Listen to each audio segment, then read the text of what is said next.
다 함께 사도신경으로 신앙 고백하심으로 2월 9일 수요일 새벽 예배를 시작하겠습니다. 전능하사 전지를 만드신 하나님 아버지를 내가 믿사오며 그 외아들 우리 주 예수 그리스도를 믿사오니 이는 성령으로 잉태하사 동정녀 마리에게 나시고 본디오 빌라도에게 고난을 받으사 십자가에 못 박혀 죽으시고 장사한 지 사흘 만에 죽은 자 가운데에서 다시 살아나시며 하늘에 오르사 전능하신 하나님 우편에 앉아 계시다가 저리로서 산자와 죽은 자를 심판하러 오시리라. 성령을 믿사오며 거룩한 공예와 성도가 서로 교통하는 것과 죄를 사하여 주시는 것과 몸이 다시 사는 것과 영원히 사는 것을 믿사옵나이다. 아멘. 하나님 아버지시여, 내게 예수 그리스도를 믿는 믿음을 허락해 주셨사오니 예수 그리스도를 믿는 믿음으로 예수의 제자의 삶을 살게 해 주시옵소서. 예수 그리스도의 이름으로 기도합니다. 아멘. 오늘 성경 말씀은 신약성경 마태복음 8장 18절부터 22절까지의 말씀입니다.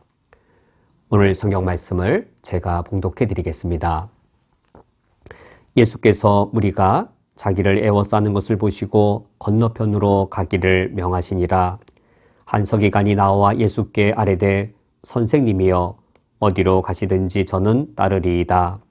예수께서 이르시되 여우도 굴이 있고 공중의 새도 거처가 있으되 인자는 머리 둘 곳이 없다 하시더라. 제자 중에 또 한 사람이 이르되 주여 내가 먼저 가서 내 아버지를 장사하게 허락하옵소서. 예수께서 이르시되 죽은 자들이 그들의 죽은 자들을 장사하게 하고 너는 나를 따르라 하시니라. 아멘. 오늘 성경 말씀은 예수님께서 무리를 피하여 가시는 장면으로 시작됩니다. 18절 말씀에 예수께서 무리가 자기를 애워싸시는 것을 보시고 건너편으로 가기를 명하셨다라고 하셔서 예수님 주변에는 예수님을 환호하는 무리들이 많이 항상 있었지만 예수님께서는 무리를 원하시는 것이 아니라 예수님을 참되게 따르는 제자를 원하시는 것을 우리가 18절 말씀에서 우리가 알 수 있습니다.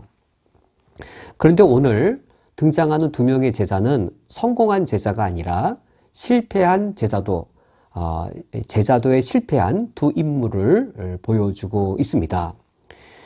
첫 번째 인물은 서기관이었습니다. 19절 말씀에 한 서기관이 나와 예수께 아뢰되 선생님이여 어디로 가시든지 저는 따르리이다 라고 그가 고백합니다. 누가 이 서기관에게 예수님의 제자가 되라고 강요한 것도 아니었고 이 서기관은 그가 자발적으로 예수님을 따르겠다라고 지금 이 예수님께 나와서 이 서약하는 그런 사람이었습니다. 이 당시 서기관은 종교 지도자였고 따라서 재정적으로나 경제적으로 부유함을 누리며 산 사람으로 우리가 충분히 유추해 볼 수 있습니다. 그가 왜 예수님의 제자가 되고자 했을까? 서기관이라면 오늘날 신학자에 해당되어지는 그런 이 율법 연구에 있어서 전문가인데 그가 왜 예수님을 따르는 제자가 되겠다고 하는가? 그가 예수님께 나와서 예수님을 향해 선생님이여 라고 그가 부르는 것을 보면 유추해 볼 수 있습니다. 율법적으로 전문가였던 신학자에 속하는 서기관, 그 나름대로 율법에 있어서는 그가 전문가인데 예수님의 율법 해석을 들어볼 때 이것은 정말로 범인의 해석이 아니고 그가 이제껏 들었던 것과 전혀 차원이 다른 권세와 권위 있는 그런 율법 해석이었던 것이죠. 정말로 그는 예수님을 평생 따라다니면서 그가 진심으로 예수님의 율법 해석을 듣고 배우고 율법 훈련을 받고자 하는 그런 이 자발적인 마음이 생겨났을 거라 생각됩니다. 그래야 그가 예수님께 나와 어디로 가시든지 저는 따르리이다 라고 그가 예수님의 제자가 될 것을 이처럼 자발적으로 그가 예수님께 자기 의사를 나타내었습니다. 그런데 예수님께서는 왜 이 서기관에 예수님의 제자가 되겠다라고 하는 자발적인 이 요청을 거절하신 것일까요? 예수님께서는 그에게 실패한 제자도 그가 예수님을 따르더라도 조만간 실패할 수밖에 없는 그 이유를, 그 근거를 20절에서 밝혀주십니다. 예수께서 이르시되 여우도 굴이 있고 공중의 새도 거처가 있으되 인자는 머리 둘 곳이 없다 하시더라. 예수님께서 지금 이 서기관에게 제자의 삶이란 이런 것이다 라고 지금 가르쳐 주시는 겁니다. 제자의 삶이란 어떤 삶일까요?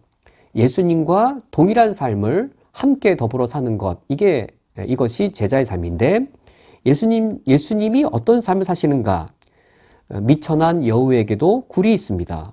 그리고 공중의 새에게도 거처가 있습니다. 여우와 공중의 새, 이런 동물들에게도, 이 작은 동물에게도 마땅하게 있는 굴과 거처가, 그러니까 현실적으로 최소한의 안전적인 그런 삶이죠. 이것이 인자에게는 머리 둘 곳조차 없던 그런 삶, 예수님이 이런 삶을 사심으로 이런 예수님을 따라가는 제자란 바로 이런 삶을 겪는 것이죠.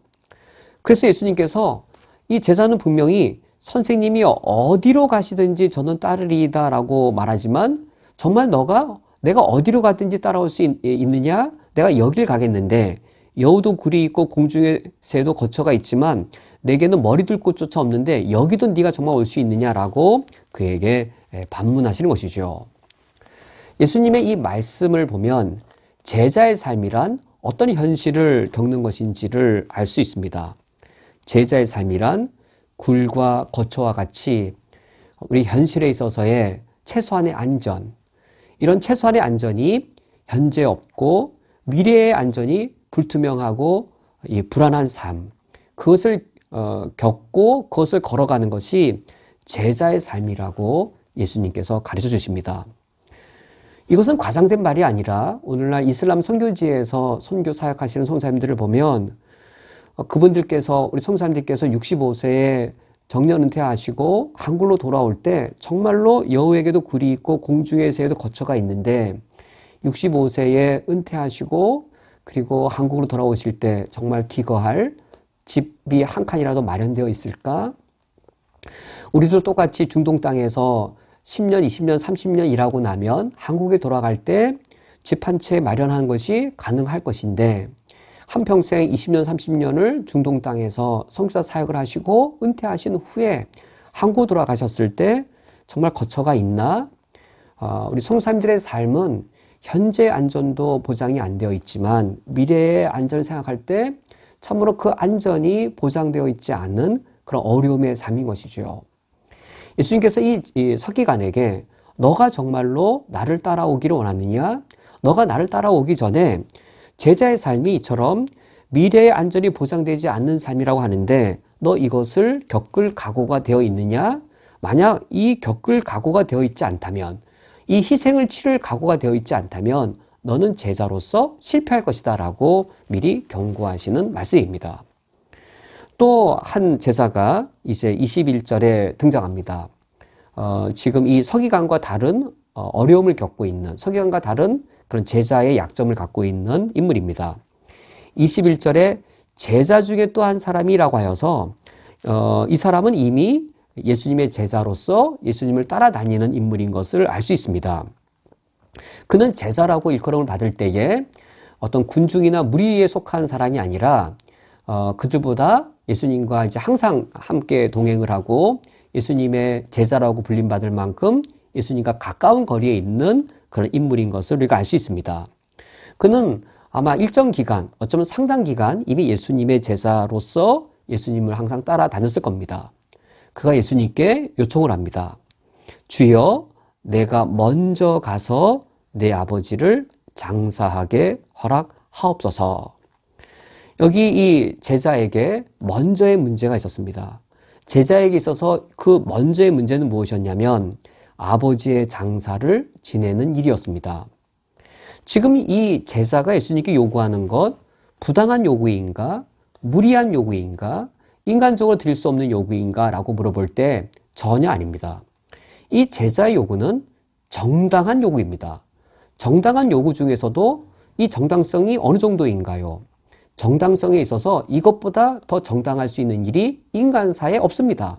아들이 아버지의 장사를 지내는 일, 이걸 두 번째로 미룰 만한 인간적인 일이 있을 수 있겠는지요? 사업이 망하고 아버지의 장사, 이 둘 중에 놓고 보면 아버지의 장사 일을 두 번째로 미룰 만한 인간관계의 일은 우리 가운데 없는 것이죠.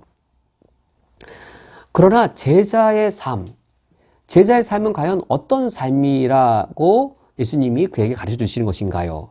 22절 말씀에 예수께서 이르시되 죽은 자들이 그들의 죽은 자들을 장사하게 하고 너는 나를 따르라 하시니라 라고 말씀하셔서 지금 예수님께서는 이 제자에게 있어서 먼저 아버지의 장사를 치르도록 하게 하옵소서라고 하는 제자도에 있어서의 최고 우선순위를 그에게 기억나게 하고 계십니다. 제자의 삶이란 어떤 삶인가? 인간에게 있어서, 인간의 삶에 있어서 가장 마땅한 일조차도 먼저가 될 수 없는 현실을 겪는 것, 그것이 제자의 삶입니다. 이 말씀을 오해하시면 안 됩니다. 이 말씀은 예수님의 제자는 부모에 대한 효를 하지 않아도 된다라고 하는 것이 아니라 인간관계에 마땅히 해야 될 일 다 무시해도 된다는 것이 아니라 제자의 삶을 살아갈 때 겪게 되어지는 현실을 말씀해 주는 겁니다. 제자로 살아갈 때 어떤 일조차 먼저가 될 수 없냐면 인간관계에 있어서 가장 마땅한 일, 인간관계 속에서 이보다 더 먼저가 될 수 있는 일이 없습니다. 그러한 일조차 먼저가 될 수 없는 것을 겪는 삶, 그것조차 최고 우선순위가 될 수 없는 삶, 그것이 제자의 삶이라고 예수님이 가르쳐 주신 겁니다. 제자의 삶을 살아갈 때 이 현실을 겪는 것이죠. 실제로 선교지에서나 또는 실제로 하나님의 제자로 살아가는 그 일을 살아가는 이 제자들을 볼 때 부모님이 장사되는 일을 그냥 무시해서가 아니라 인간으로서 가장 우선시한 일조차 우선시할 수 없는 그런 이 제자의 현실을 겪게 되는 겁니다.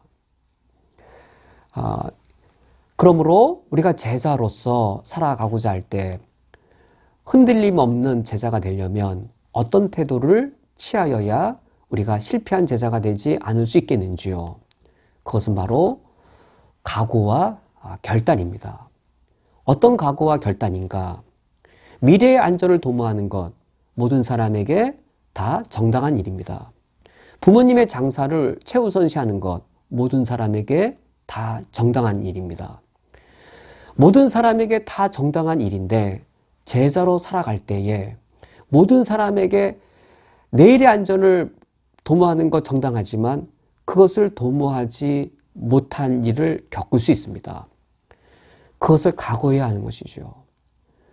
미래의 안전을 도모하지 말라 이게 아니고 미래의 안전을 도모할 수 없는 현실을 겪을 수 있는 겁니다. 그게 제자라고 하는 겁니다. 모든 사람에게 가장 인간적으로 우선시 될 수 있는 일, 그것을 우선시할 수 없는 현실을 겪을 수도 있는 것이 제자입니다. 부모에 대한 효를 다하지 말라는 게 전혀 아니고 제자라면 부모의 효를 오히려 더 해야 되는 것이죠. 그럼에도 불구하고 인간으로서 가장 우선시할 수 있는 일을 우선시할 수 없는 상황, 그것을 겪을 수 있는 것, 그것이 바로 제자의 삶입니다.